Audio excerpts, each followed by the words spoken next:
Hey skiers, it's Bob with SkiEssentials.com. Welcome to our 2025 ski test. We got a Kastle ZX100 for you today. This is a carryover model from last year, so same graphic, same construction, same great ski. Interesting blend of attributes in this ZX100 because it takes the shape, or I'm sorry, the profile of the wider ZX108 and just scales it down into a narrower overall footprint. So it's like a directional freeride ski, but more in an all-mountain character. One of the skis that I've really enjoyed ever since it came out, sort of the one that kind of surprised me. You know, in Kastle world, you're dealing with high-performance MX carving skis. You're dealing with, you know, what's new for this year, the Paragons, but, you know, it used to be the FX line. And you're dealing with kind of these high-end, precise, powerful pieces of ski equipment. And then you get on a ZX100 and they're kind of telling you, oh, this is a little bit more easy, a little bit more freeride oriented. But I find that the energy and pep and zest of this ZX100 is really like in my preference wheelhouse. So I really enjoy the quick turning nature, the flotation to width ratio. I really enjoy skis that are narrower but have kind of a floaty mentality.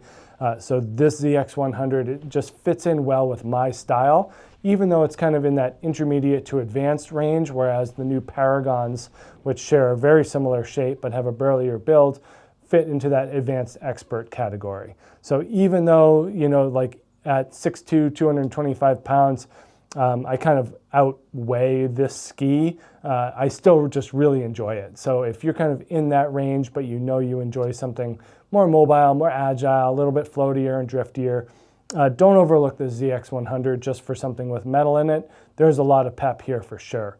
You know, it's not going to be as stable at speed on firmer snow, but it floats really well, awesome in the trees, pretty good in the bumps for 100 millimeters underfoot, and just an overall blast. Still built with that blend of poplar and beech in the wood core, wider stringers versus the narrower stringers we see in MX and Paragon. And then we get their hollow tech in the tip as well to absorb vibrations and keep the ski nice and quiet overall.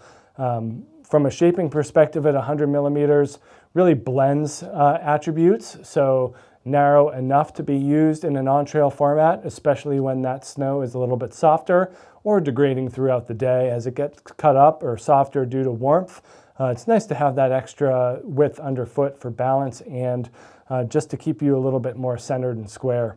And then this is the 175. We're at 16.4 meters in the turn radius. When we look at the taper shape, it kind of brings in that side cut to the middle a little bit, hence the slightly shorter arc. But you can definitely feel that if you want to stand on it and go a little bit straighter, it'll do that. Just don't expect the same type of carving performance at that speed as you would on a Paragon 101. So there are some limitations in terms of stability at speed. If you don't care about that so much, kind of like me, this is still a really, really nice choice.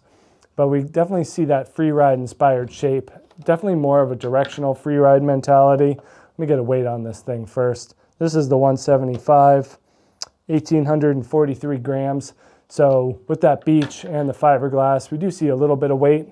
Most of it's found in the underfoot zone. Tips are very light. Nice positive camber underfoot here. That's where you get that pep and that energy. So they're building it in through the camber of the ski, longer in the tail as well.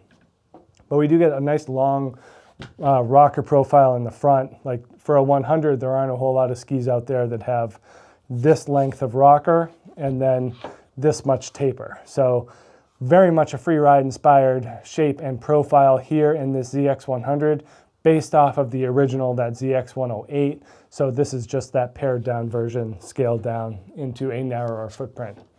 And then pretty directional tail here, nice and flat. That's what I like anyway, just nice and supportive back there. Some early taper, but not a lot. Widest part isn't brought too far into the ski, but enough to make it so that it is a little bit shiftier in softer snow.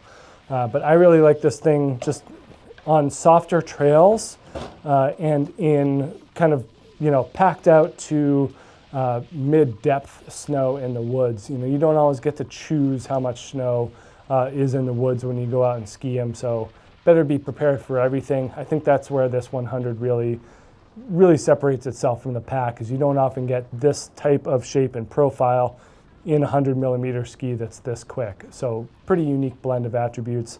I really enjoy it. Hopefully you will too. Check out this Kastle ZX100 here at skiessentials.com, and we'll see you out there on the hill. Bye.